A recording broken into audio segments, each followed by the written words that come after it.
Hello everyone, in this video I'll show you how to blend selected area in Photoshop step by step. See this? First of all, use any selection tool like rectangular marquee tool, elliptical, lasso tool, quick selection tool. Example, use rectangular marquee tool, then select anywhere, then go to select tab, modify feather, use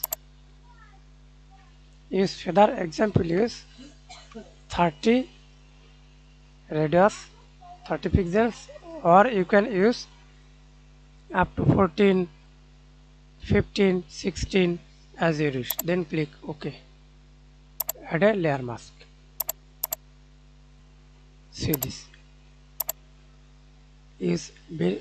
Hold Control, select gradient tool, black and white